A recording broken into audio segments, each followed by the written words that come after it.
السلام عليكم ورحمة الله. أعوذ بالله من الشيطان الرجيم.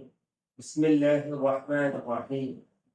الحمد لله رب العالمين. الصلاة والسلام على رسوله الأمين وعلى آله وصحبه أجمعين. أما بعد. رب اشرح لي صدري ويسر لي أمري واحلل عقدة من لساني يفقهوا قولي. بسم الله الرحمن الرحيم. قد أفلح المؤمنون الذين هم في صلاتهم خاشعون. ആദരണീയരായ രക്ഷിതാക്കളെ, സഹോദരി സഹോദരന്മാരെ,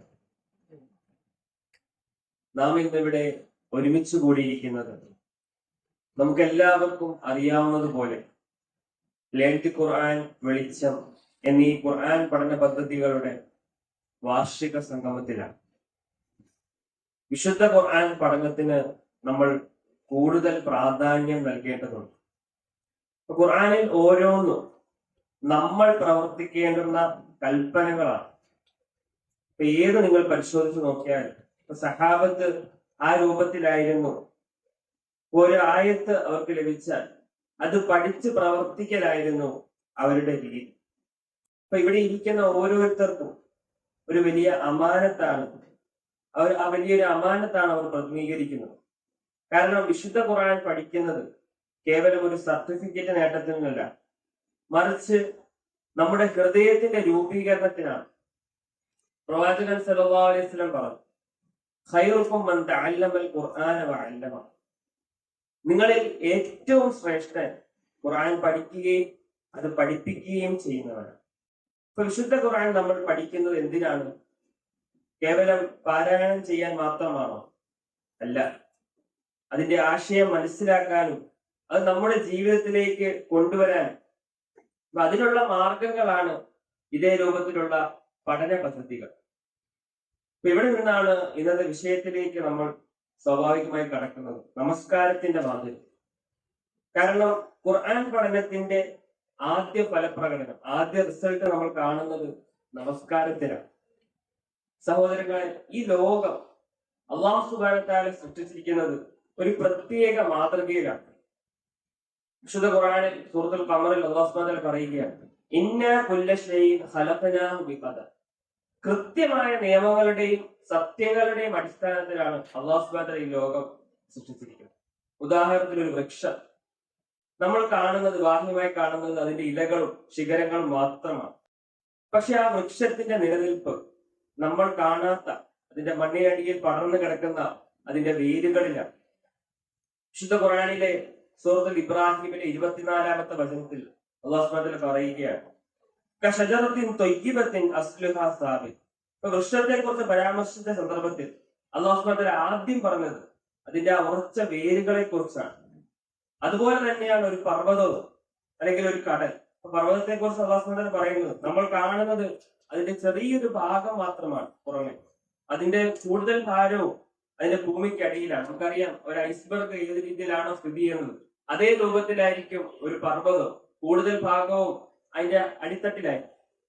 അതുപോലെ തന്നെ കടൽ നമ്മൾ കാണുന്നത് വെറും ഉപരിതലം മാത്രം. അതിനകത്ത് നമുക്ക് പരിചിതമല്ലാത്ത വലിയൊരു ലോകം തന്നെ ഒളിഞ്ഞിരിക്കുന്നു. അപ്പൊ ഇതുപോലെ തന്നെയാണ് മനുഷ്യൻ. നമ്മൾ കാണുന്നത് മനുഷ്യന്റെ ബാഹ്യരൂപം മാത്രമാണ്. യഥാർത്ഥത്തിൽ പ്രാധാന്യമുള്ളത് ഏതാണ്? ആത്മാവ്, റൂഹാണ് പ്രാധാന്യമാണ്. ഇതാണ് അള്ളാഹുവിന്റെ സൃഷ്ടിയുടെ ഒരു നിയമം. ഈ ഒരു നിയമം മനുഷ്യർക്കും വസ്തുക്കൾക്കും മാത്രമല്ല, നമ്മുടെ കർമ്മങ്ങൾക്കും ഇത് ബാധകമാണ്. ഇപ്പൊ ഓരോ കർമ്മത്തിനും ഒരു ഭൗതിക രൂപമുണ്ടാകും, അതുപോലെ തന്നെ അതോടൊപ്പം ഒരു ആത്മാവും ഉണ്ടാകും. ആ ആത്മാവാണ് ആ കർമ്മം എന്തിനു വേണ്ടിയാണ് നമ്മൾ ചെയ്യുന്നത് എന്നതിന്റെ ഉത്തരം. ഇപ്പൊ ആത്മാവില്ലെങ്കിൽ ആ കർമ്മങ്ങൾ വെറും ചലനമായി മാറും, വെറും ഫിസിക്കൽ മൂവ്മെന്റ് മാത്രമായി മാറും. അപ്പൊ ഇവിടെയാണ് നമസ്കാരത്തിന്റെ പ്രശ്നം ആരംഭിക്കുന്നത്. കേവലം റുക്കൂകളും സുജൂദും പാരായണവും ഉൾക്കൊള്ളുന്നത് മാത്രമാണോ നമസ്കാരം? അല്ല. വിശുദ്ധ ഖുർആനിലെ സൂറത്തുൽ അൻകബൂത്തിലെ 45-ാമത്തെ വചനത്തിലൂടെ അല്ലാഹു സുബ്ഹാനഹു വ തആല പറയുകയാണ്, ഇന്ന സ്വലാത്ത തൻഹാ അനിൽ ഫഹ്ശാഇ വൽ മുൻകർ. നിശ്ചയമായി നമസ്കാരം അശ്ലീലതകളിൽ നിന്നും ദുഷ്പ്രവർത്തികളിൽ നിന്നും നമ്മളെ തടയും. സഹോദരങ്ങളെ, ഇത് നമസ്കാരത്തിന്റെ ആത്മാവാണ്. ഇപ്പൊ ഓരോ കർമ്മങ്ങളും ഇതേ രൂപത്തിലാണ് അല്ലാഹു സുബ്ഹാനഹു വ തആല സൃഷ്ടിച്ചിരിക്കുന്നത്. ഇപ്പൊ നോമ്പിനെ സംബന്ധിച്ച് അല്ലാഹു സുബ്ഹാനഹു വ തആല പറയുന്നത്, യാ അയ്യുഹല്ലദീന ആമനൂ കുതിബ അലൈക്കുമുസ് സിയാം കമാ കുതിബ അലല്ലദീന മിൻ ഖബ്ലിക്കും ലഅല്ലക്കും തത്തഖൂൻ. വിശ്വാസികളെ, നിങ്ങൾക്ക് നോമ്പ് നിർബന്ധമാക്കിയിരിക്കുന്നു. എന്തിനു വേണ്ടി? നിങ്ങൾ തഖ്വ കൈവരിക്കാൻ വേണ്ടി.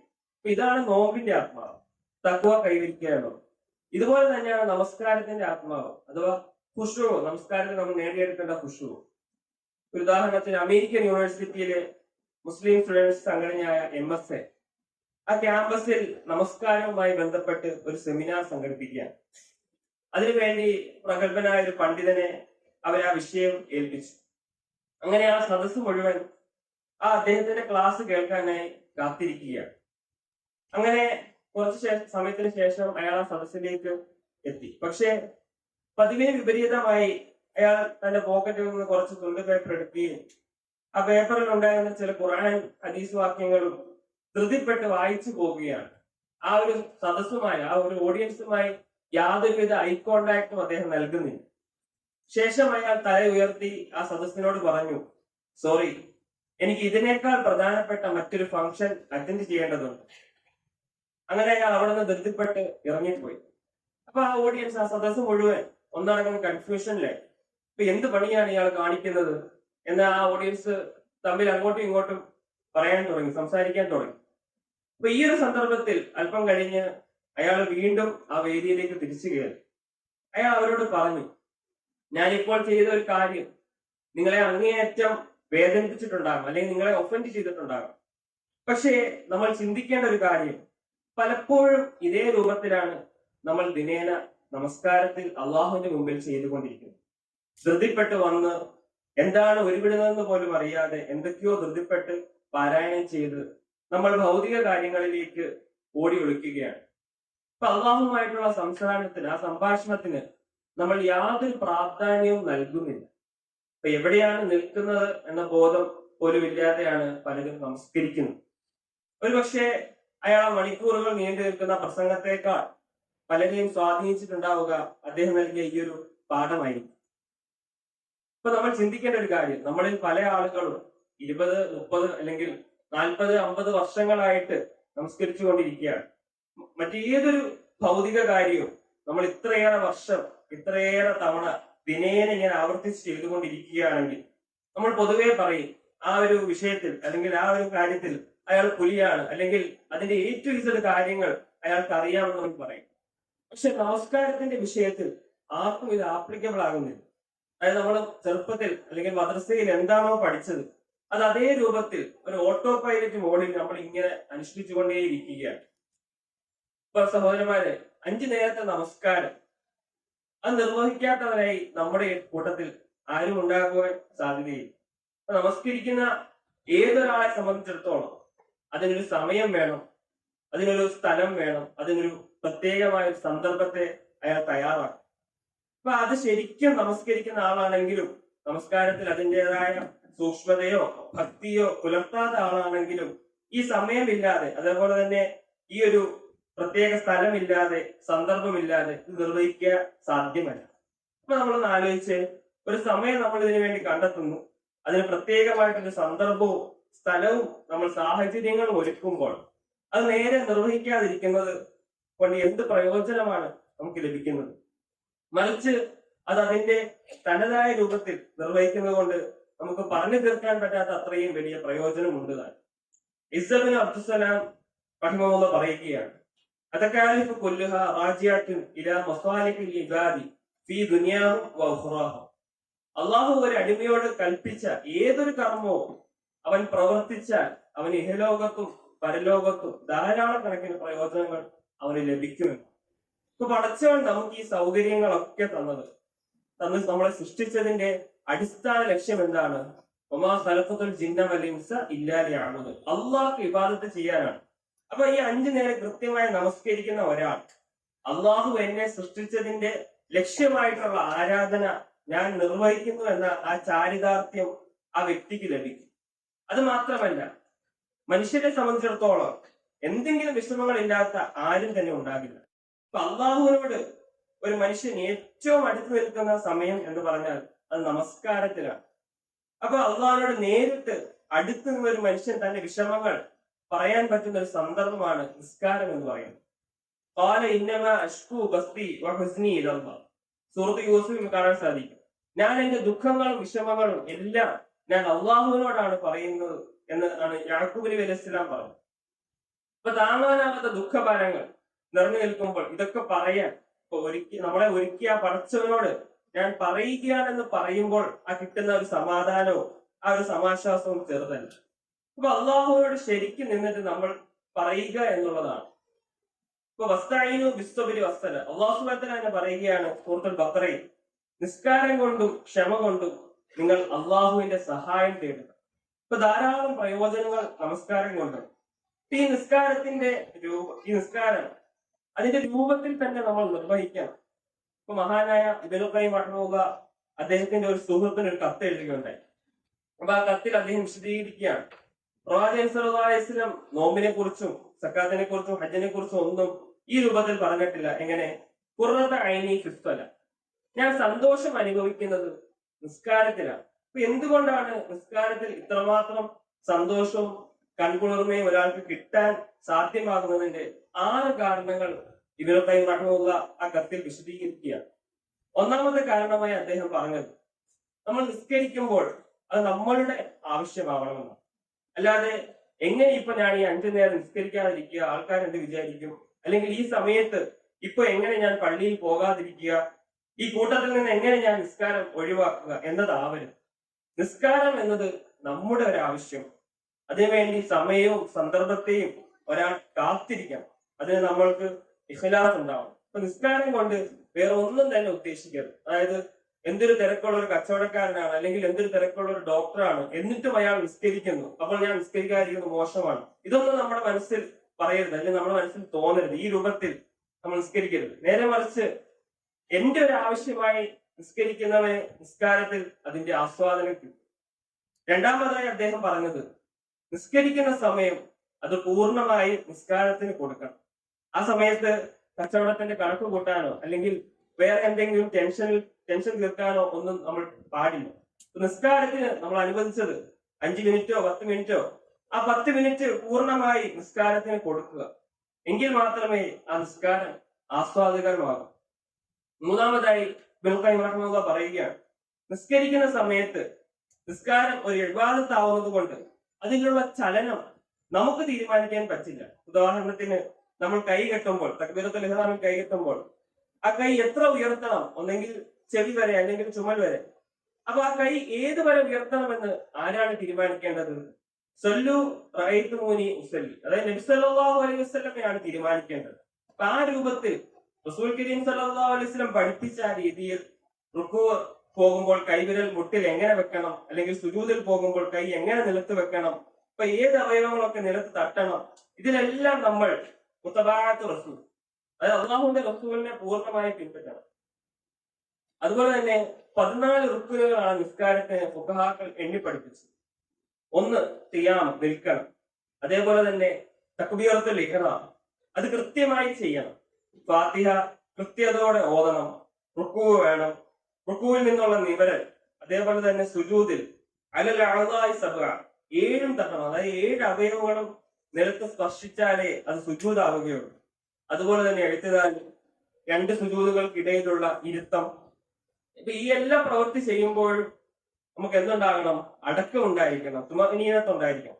അതേപോലെ തന്നെ അതിന്റെ ക്രമം എങ്ങനെയാണോ നബി സല്ലല്ലാഹു അലൈഹി വസല്ലം നമ്മളെ പഠിപ്പിച്ചത് ആ ക്രമത്തിൽ വേണം. എല്ലാത്തിനും ഒരു തർത്തീബ് ഉണ്ടായിരിക്കണം. അവസാനത്തെ അത്തഹിയ്യാത്ത്, നബി സല്ലല്ലാഹു അലൈഹി വസല്ലം പേരുള്ള സ്വലാത്ത് ചൊല്ലണം, സലാം വീട്ടണം. ഈ 14 ശ്രദ്ധയോടുകൂടി ഒരാൾ നിർവഹിക്കുമ്പോഴാണ് നിസ്കാരം ശരിയാവുന്നത്. നാലാമത്തതായി അദ്ദേഹം പറഞ്ഞത്, നമ്മൾ എവിടെയാണ് നിൽക്കുന്നത് എന്ന ആ സ്ഥലകാല ബോധം നഷ്ടപ്പെടാൻ പാടില്ല. അപ്പൊ നമുക്ക് എല്ലാവർക്കും പലപ്പോഴും വീഴ്ച പറ്റുന്ന ഒരു കാര്യമാണ്. ഇപ്പൊ ഞാൻ അള്ളാഹുവിന്റെ മുമ്പിൽ വന്ന് നിസ്കരിക്കാൻ നിൽക്കുകയാണെന്നുള്ള ബോധം, അതാണ് ശരിക്കും ഇഹ്സാൻ. എന്നൊക്കെ തറാഹു. അപ്പൊ പടച്ചോൻ ഇങ്ങനെ നമ്മളെ നോക്കി നിൽക്കുകയാണ്, നമ്മൾ അള്ളാഹുവിന്റെ മുമ്പിൽ നിൽക്കുകയാണെന്ന ശരിയായ ബോധത്തിലായിരിക്കണം നമ്മൾ നിസ്കരിക്കേണ്ടത്. 5ാമത്തെ കാര്യമായിട്ട് ഇബ്നുൽ ഖയ്യിം റഹിമഹുല്ലാഹ് പറയുകയാണ്, എന്നെ സംബന്ധിച്ചിടത്തോളം എനിക്കെല്ലാം അള്ളാഹു തന്നതാണ്. ഇപ്പൊ പടച്ചവനാണ് എന്റെ എല്ലാം.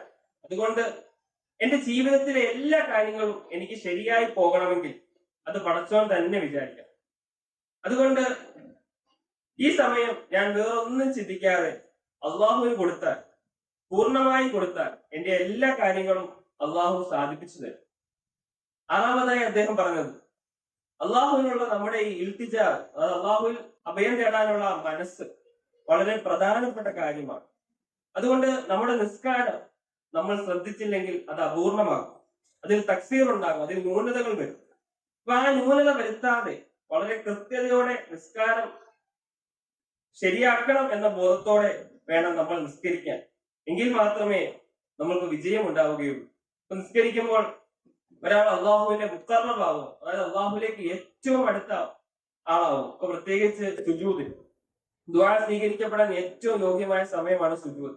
അപ്രകാരം നിസ്കാരത്തിന് പ്രതിഫലം ലഭിക്കുന്ന ആ രൂപത്തിലുള്ള നിസ്കാരം നിർവഹിക്കാൻ നമ്മൾ ശ്രദ്ധിക്കണം. അതിന് നമ്മൾ എന്ത് ചെയ്യണം? ഞാൻ ആദ്യം ഓതി വെച്ച ആയത്ത്, വിശുദ്ധ ഖുർആനിലെ സൂറത്തുൽ മുഅ്മിനൂനിൽ ഖദ് അഫ്ലഹൽ മുഅ്മിനൂൻ, എന്താണ് അല്ലാഹു സുബ്ഹാനഹു വ തആല പറയുന്നത്? തീർച്ചയായും സത്യവിശ്വാസികൾ വിജയിച്ചിരിക്കുന്നു. വിജയിക്കുമെന്നല്ല അല്ലാഹു സുബ്ഹാനഹു വ തആല, വിജയിച്ചിരിക്കുന്നു. ഒരു കൺഫേംഡ് ഡിക്ലറേഷൻ അല്ലാഹു സുബ്ഹാനഹു വ തആല നൽകുകയാണ്. അതായത് ഒരു വിശ്വാസിക്ക് വിജയിക്കാൻ എന്താണോ ആവശ്യം അത് മുഴുവൻ കിട്ടാൻ ഈ പറയുന്ന ഒരു കാര്യങ്ങൾ ചെയ്താൽ മതി. ഒരു ക്ലോസ് അല്ലാഹു സുബ്ഹാനഹു വ തആല വെക്കുന്നുണ്ട്. എന്താണ് വെക്കുന്നത്? അല്ലദീന ഹും ഫീ സ്വലാത്തിഹിം ഖാശിഊൻ, അവർ നിസ്കാരത്തിൽ ഭക്തി കാണിക്കും. 5 നേരം നിസ്കരിക്കുമെന്നല്ല അല്ലാഹു സുബ്ഹാനഹു വ തആല പറഞ്ഞു, ജമാഅത്ത് നിസ്കരിക്കുമെന്നല്ല പറഞ്ഞു, നിസ്കാരത്തിൽ അവർ ഭക്തി കാണിക്കുമെന്നാണ്. അപ്പൊ എങ്ങനെയാണ് ഭക്തി കാണിക്കുക? അത് നമ്മുടെ ഹൃദയത്തെ അള്ളാഹുവിന്റെ മുമ്പിൽ നിർത്തുക. നിസ്കരിക്കുന്നവൻ ശരീരത്തെ അല്ല, നമ്മുടെ ഹൃദയത്തെ, നമ്മുടെ മനസ്സിനെ അള്ളാഹുവിന്റെ മുമ്പിൽ നിന്ന് ആ മനസ്സ് പതറാതെ, ആ മനസ്സ് തെറ്റിപ്പോകാതെ നിലനിർത്താൻ കഴിയുന്നതിനെയാണ് ഖുശൂ എന്ന് പറയുന്നത്. ഇത് കൈവരിക്കാൻ നമ്മളെല്ലാവരും പരിശ്രമിക്കണം. അതോടൊപ്പം നമസ്കാരത്തിലെ ഏറ്റവും ബേസിക് ആയിട്ടുള്ള കാര്യമായ നമ്മൾ ദിനേന നിർബന്ധമായും 17 തവണ പാരായണം ചെയ്യേണ്ട ഫാത്തിഹ, ആ ഫാത്തിഹയുടെ ആശയം പോലും അറിയാതെ അതിങ്ങനെ നമ്മൾ ഓതിക്കൊണ്ടിരിക്കുകയാണ്.